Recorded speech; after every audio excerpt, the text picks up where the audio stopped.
Jet set बीज में आपको स्वागत करता हूं। आज हम बात करेंगे यूक्रेन के बारे में। यूक्रेन के ऊपर भी काफ़ी सारे वीडियोज पहले बन चुका है। हालांकि जो वार चल रहा है, रशिया यूक्रेन का वार चल रहा है, इसलिए बीच में मैंने बंद किया था वीडियोस, क्योंकि यूक्रेन का वार ख़त्म होने के बाद ही स्टार्ट करेंगे वो सोच रहा था। अभी यूक्रेन का वार बंद होने वाला है, हो सकता है नेक्स्ट मंथ में ये बंद हो जाएगा, क्योंकि अभी अमेरिका, रशिया, यूक्रेन का पीस टॉक्स चल रहा है एंड यूरोपियन यूनियन का।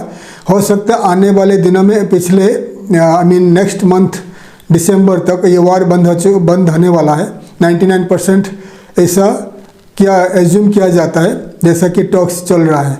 तो जैसे ही ये वार बंद होगा तो वहाँ पर यूक्रेन में काफ़ी सारे बिजनेस अपॉर्चुनिटीज़ आएगी आने वाले दिनों में। रिकंस्ट्रक्शन ऑफ यूक्रेन, तो वहाँ पर क्या क्या बिजनेस अपॉर्चुनिटीज़ रहेगी नेक्स्ट 25 साल 30 साल तक, तो बड़ा बिग बिजनेसेस आएगा। यूक्रेन एक बहुत बड़ा कंट्री है, यूरोपियन यूनियन में जितने सारे देश है, तो यूक्रेन को 2030 तक यूरोपियन यूनियन में शामिल किया जाएगा, यू में शामिल किया जाएगा। तो ऑलरेडी 2022 में यूक्रेन ने अप्लाई कर चुका है आपका यूरोपियन यूनियन का मेंबरशिप के लिए, यू मेंबरशिप के लिए अप्लाई कर चुका है और एक अप्लाइड मेंबर है एंड 2022 में ऑलरेडी अप्लाई कर चुका है। तो ऐसा यूरोपियन यूनियन का न्यूज़ है, यू का न्यूज़ है 2030 तक यूक्रेन के साथ साथ काफ़ी सारे देशों को करीब उनका जो मेंबर्स है, जैसे कि मोल्डोवा, यूक्रेन एंड जॉर्जिया, 3 देश है, उन्होंने अप्लाई किया था आपका मेंबरशिप के लिए, यू मेंबरशिप के लिए। तो हो सकता है 2030 तक इन तीनों देशों को यू में, यूरोपियन यूनियन में शामिल किया जाएगा। ठीक है, तो तभी उसके बाद यूरोपियन यूनियन में जब शामिल किया जाएगा तो यूक्रेन में भी, यूक्रेन यूरोप में जब शामिल हो जाएगी तो वहाँ पर ज़्यादा से ज़्यादा मोर अपॉर्चुनिटीज़ आएगी। फिलहाल ये जो 5 साल में तो ज़्यादा से ज़्यादा वहाँ पर काम होने वाला है, बिजनेस अपॉर्चुनिटीज़ आने वाला है। जैसे कि कंस्ट्रक्शन एंड इंजीनियरिंग इंडस्ट्री सबसे ज़्यादा चलेगा, क्योंकि वहाँ पर वॉर के वजह से डिस्ट्रॉय हो चुका है, बिल्डिंग्स गया है, ब्रिजेस गया है, रोड्स टूट चुका है। तो जितने सारे कंस्ट्रक्शन वहाँ पर होगा, बिल्डिंग कंस्ट्रक्शन हो गया, road construction, bridges and school, colleges, all kinds of construction वहाँ पर चलेगी। उसके बाद ये जो बिल्डिंग बता दिया, कंस्ट्रक्शन इंजीनियरिंग, दो जो मेन ये इंडस्ट्री है सबसे ज़्यादा चलने वाला है। उसके बाद एग्रीकल्चर इंडस्ट्री, रशिया जैसा वहाँ पर एग्रीकल्चर का काम ज़्यादा होता है, एग्रीकल्चर इंडस्ट्री वहाँ पर होगा, एक्सपोर्ट इंपोर्ट होगा, एक्सपोर्ट इंपोर्ट कंपनी आप स्टार्ट कर सकते हो। माइनिंग सेक्टर भी आने वाले दिनों में आगे बढ़ने वाला है, mining sector, mines and also manufacturing sector, काफ़ी सारा मैन्युफैक्चरिंग बढ़ने वाला है यूक्रेन में।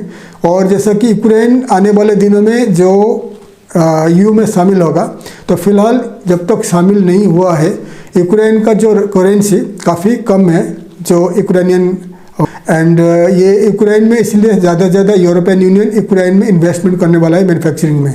तो वहाँ पर फूड प्रोसेसिंग इंडस्ट्री आने वाला दिनों में, क्योंकि ज़्यादा से ज़्यादा यूक्रेन को कहा जाता है यूरोप का फूड बास्केट, सबसे ज़्यादा वहाँ पर ग्रो होता है all kinds of fruits, vegetables and agro foods. तो यूक्रेन में सबसे ज़्यादा आने वाले दिनों में प्रोसेस फूड्स वहाँ पर मैन्युफैक्चरिंग होने वाला है और यूरोपियन यूनियन को एक्सपोर्ट होने वाला है। तो वहाँ पर मैन्युफैक्चरिंग सेक्टर आगे बढ़ेगा।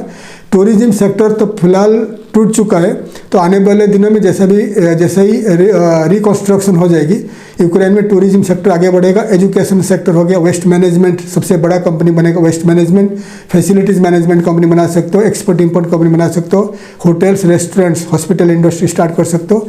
तो काफ़ी सारे वहाँ पर बिजनेस अपॉर्चुनिटीज़ रहेगा। नेक्स्ट 25-30 साल तक वहाँ पर बड़ा बिजनेसेस आने वाले दिनों में होगा। तो अभी यूक्रेन में कीव में हमारा जो वहाँ पर लॉ फर्म के साथ टाई अप हो चुका है, एक पार्टनरशिप कंपनी बन चुका है इन यूक्रेन कीव में। तो कीव में अगर आपको कंपनी फॉर्मेशन करना है, कंपनी स्टार्ट करना है, उसके बारे में डिटेल्स में बताऊंगा। तो वहाँ पर आपका अलग अलग कंपनी बनता है, LLC company, limited liabilities company बनता है, देन प्रोप्राइटरशिप कंपनी बनता है, देन जॉइंट स्टॉक कंपनी बनता है, देन बहुत टाइप का वहाँ पर 15-16 टाइप्स ऑफ कंपनी बनता है, प्रोप्राइटरशिप कंपनी बनता है। देन आपका ब्रांच ऑफिस आप बना सकते हो, आपका इंडिया में अगर कंपनी है उसका नाम पे ब्रांच ऑफिस या रिप्रेजेंटेटिव ऑफिस बना सकते हो। काफ़ी सारे वहाँ पर कंपनी बनता है, लेकिन फॉरेनर्स जो रहते हैं, फॉरेनर्स के लिए LLC company, limited liabilities company best रहेगा। आप अकेले या कोई पार्टनर्स या आपका यूक्रेनियन पार्टनर्स को लेकर वहाँ पर कंपनी बना सकते हो। लेकिन बेस्ट रहेगा अगर आप इंडिया से या कहीं से भी हो, तो यूक्रेन में आपका खुद का नाम पे अकेले आप कंपनी बना सकते हो, LLC कंपनी बना सकते हो। तो क्या कॉस्ट आएगा? तो फिलहाल जो यूक्रेन में $500 $500 खर्चा होता है, इंक्लूडिंग ऑल द कॉस्ट। और जो government cost, lawyer cost and everything, and हमारा कंपनी का 500 रहता है सर्विस चार्ज। तो टोटल $1000 वहाँ पर खर्चा रहता है फिलहाल। तो आने वाले दिनों में जैसे ही ये बढ़ेगा, वॉर बंद हो जाएगी और वहाँ पर कंपटीशन बढ़ेगा, हो सकता है रेट बढ़ जाएगा। तो फिलहाल $1000 कॉस्ट आता है कंपनी फॉर्मेशन के लिए। और आप वहाँ पर विजिट वीज़ा यानी टूरिस्ट वीज़ा में जाकर कंपनी बना सकते हो। कंपनी बनाने के बाद आप रेजिडेंसी के लिए अप्लाई कर सकते हो, रेजिडेंसी वीज़ा के लिए। तो लेकिन रेजिडेंसी वीज़ा एप्लीकेशन से पहले, कंपनी बनाने से पहले आपको ऑफिस लेना ज़रूरी है। आपको कम से कम जो कमर्शियल बिल्डिंग में आपका ऑफिस होना ज़रूरी है। और कंपनी रजिस्ट्रेशन करने के बाद आप रेजिडेंसी वीज़ा अप्लाई कर सकते हो। रेजिडेंसी वीज़ा एप्लीकेशन के टाइम पे आपका रेसिडेंशियल एड्रेस मतलब आप यूक्रेन कीव में जहाँ रहोगे वहाँ का एड्रेस चाहिए।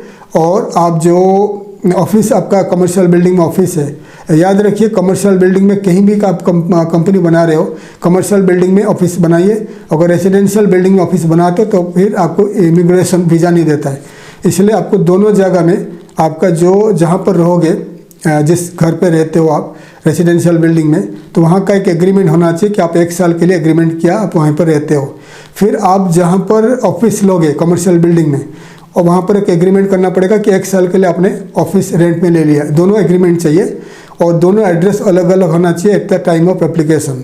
ठीक है। कंपनी बनने के बाद लॉ फर्म आपको हेल्प करेगा आपका रेजिडेंसी वीज़ा एप्लीकेशन के लिए। रेजिडेंस वीज़ा एप्लीकेशन के टाइम पे आपका रेजिडेंशियल एड्रेस, ऑफिस एड्रेस अलग अलग होना चाहिए। ठीक है। फिर वहाँ पर इमिग्रेशन ऑफिसर्स, इमिग्रेशन से and ministry of economy department से ऑफिसर्स आते हैं, आके आपका घर चेक करेंगे आप कहाँ रहते हो, एंड आपका ऑफिस चेक करेंगे आपका ऑफिस कैसा है क्या है, और आपसे एक इंटरव्यू लेंगे कि आपका ऑफिस जो करते हो, आप बिजनेस करते हो, क्या क्या बिजनेसेस आप करने वाले हो इन योर लाइसेंस। ठीक है। एक फॉर्मल इंटरव्यू रखेंगे आपका ऑफिस में। ऑल्सो दोनों जगह में चेक करेंगे सिक्योरिटी पर्पज़ के लिए। अभी दोनों जगह में चेक करते हैं यूक्रेन में। दोनों जगह में चेक करने के बाद अगर वो सर्टिस्फाइड होते हैं, फिर आपको 1 साल का रेजिडेंसी वीज़ा अप्रूव होता है। फिर आप वहाँ पर रहकर बिजनेस कर सकते हो।